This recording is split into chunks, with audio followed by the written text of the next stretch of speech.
How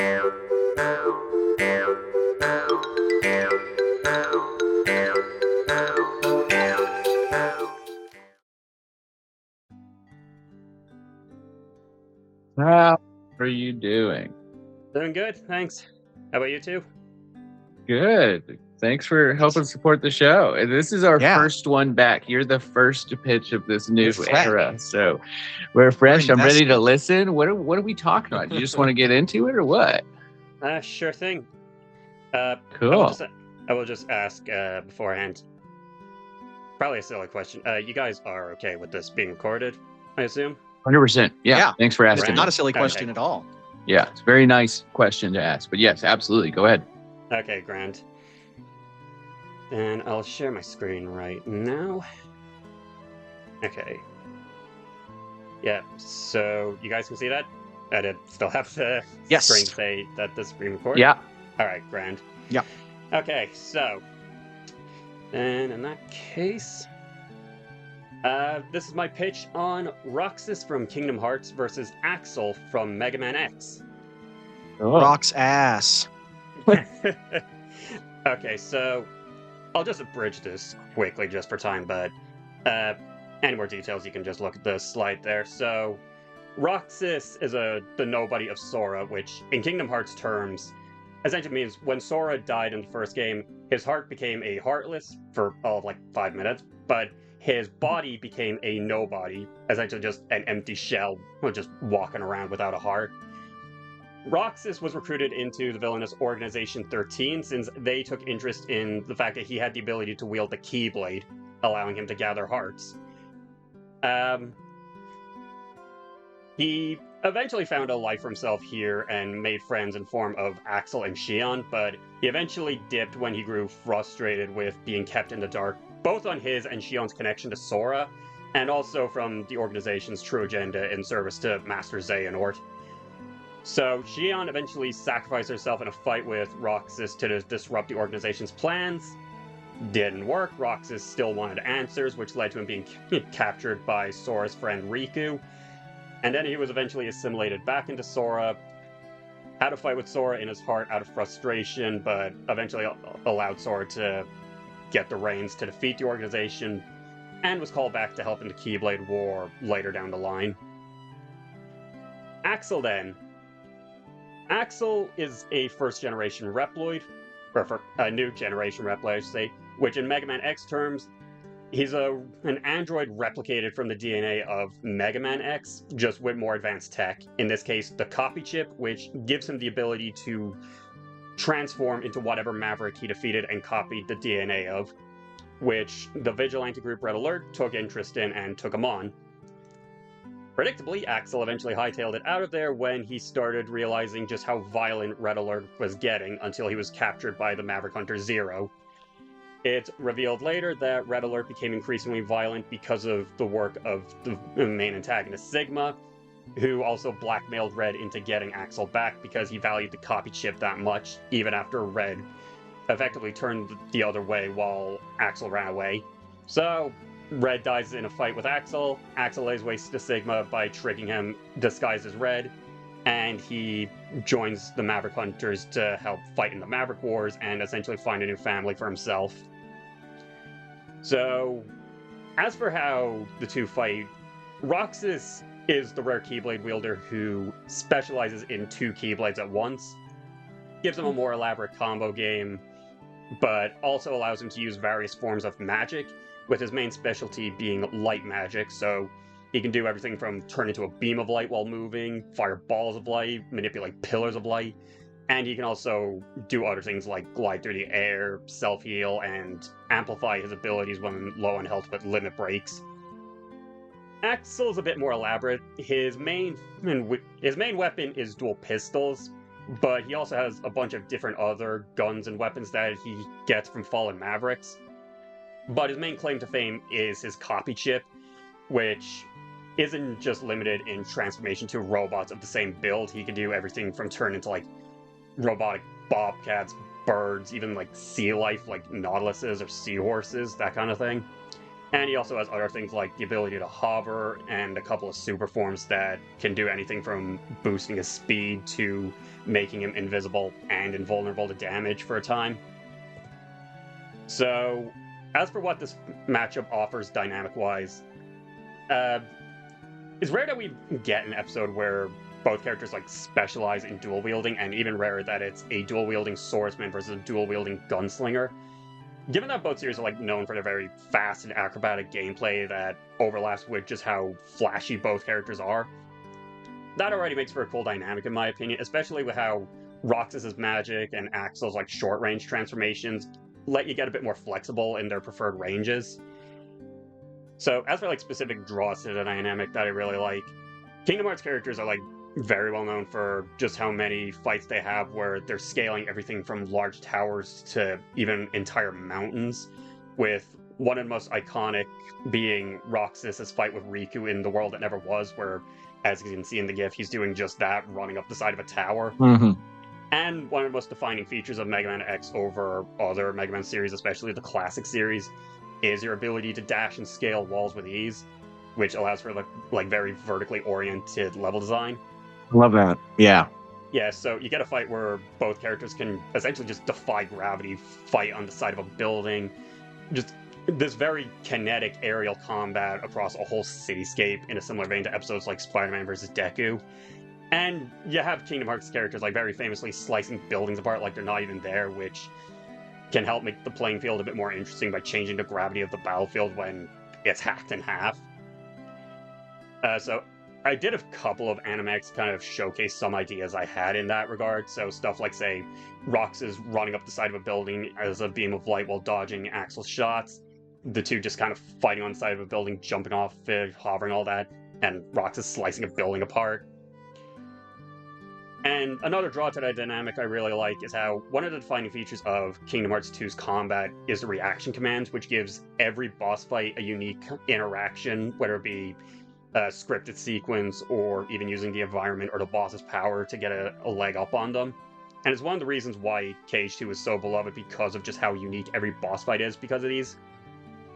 So Axel's transformations essentially act as a vector for reaction commands by giving Roxas essentially a boss rush to have unique interactions with, which also plays well, in my opinion, with Mega Man, because one of the most defining elements of these games is figuring out the weakness of a boss and abusing it.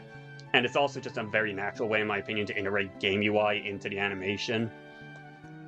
So again, just a couple of examples here. So he has Wild Django just swinging at Axel, and he uses, or swinging at Roxas and using the momentum to jump back at him, jumping over a tidal wave from Mad Nautilus and freezing it with Blizzaga.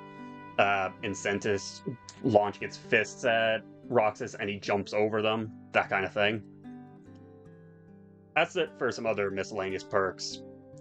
You have an easy like cityscape to work with because of their association with the likes of Twilight Town, Able City, and all that.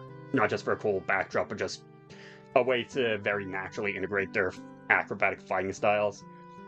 Writing-wise, Roxas just being a lot moodier versus Axel being very cocky could make for some fun interactions, especially since Roxas is very prone to like letting a line from Sora slip from time to time, even in like a very dire fight.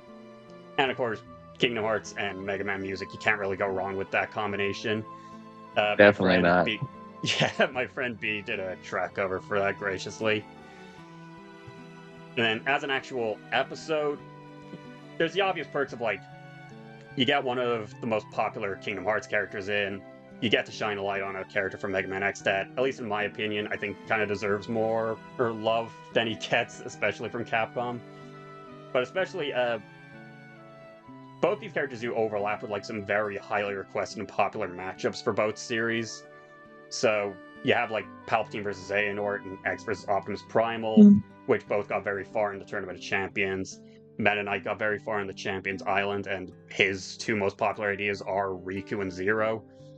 And all of these characters overlap with Roxas and Axel story-wise, and Roxas and Axel are also significantly simpler to talk about than either of them, so not only is it a good way to like sort of reuse that research, but ease people in before you jump back into the likes of like Xehanort, who is significantly harder to talk about.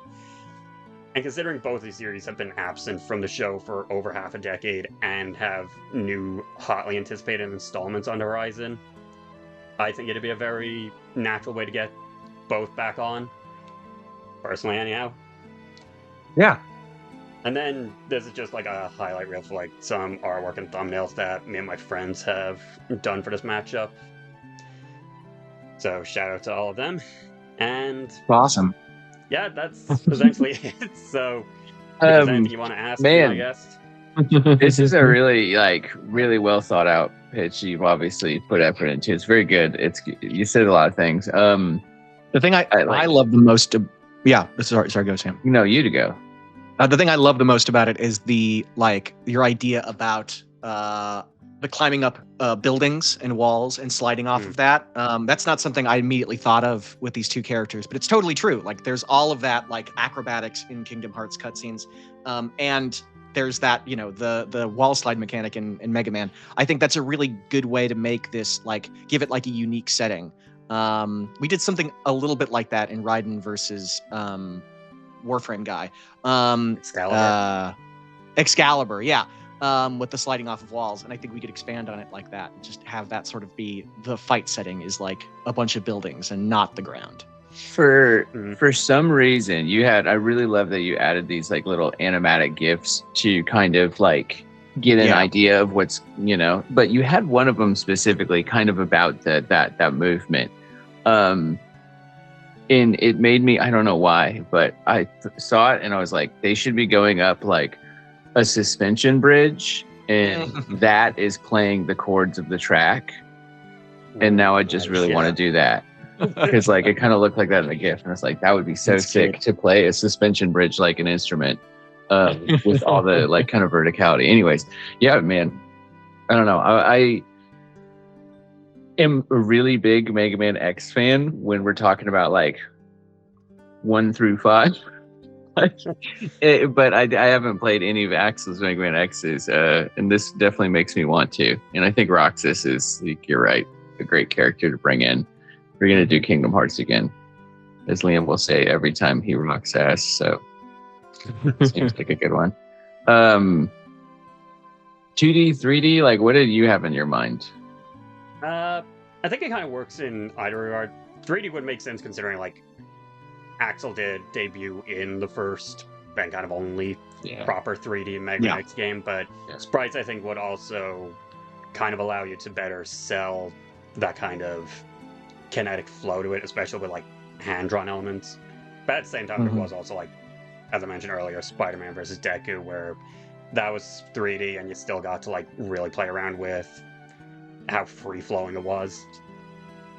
So I think either one totally works. I would still say sprites would be my preference, but I'd be happy either way. It'd be cool if, without making it look bad, if we could get like the lower, like polygon, like the older 3D models for both characters, because Axel in 3D has a very specific, like Mega Man X7 or 8, one of the two, has a very specific like look that would be cool to replicate. Rather than like having something super high definition, but maybe that would look bad, and maybe we just do regular 3D models. Who knows? Yeah, 7 is cool, man. Minus that one boss fight that everybody memes on. Does he say? Rah! He says some of them burn. It's the fire boss. I can't remember. He's like burn it all down or something. He just keeps spamming it. But I have played 7. It's been years, but it was very fun. It's parts. Like there's so many good kernels in that game where you're like, they did it right here.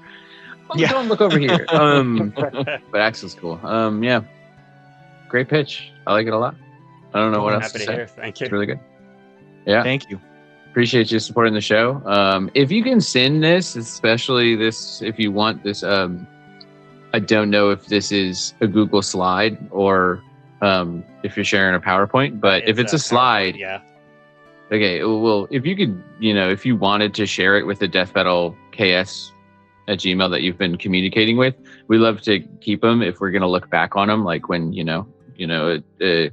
deciding future matchups. If this matchup comes up, the first thing we do is Google, do we have a pitch deck for that these days? And so we would kind of love to keep them around if you want to send it over. That would be cool. Sure, I'd love to. But if not, that's fine. Yeah. Really appreciate it, man. Thank you so much. This is great. I appreciate have a good day. You for listening on this. Thanks. Yeah, of course. Have a good one. Bye. Same to you. Bye.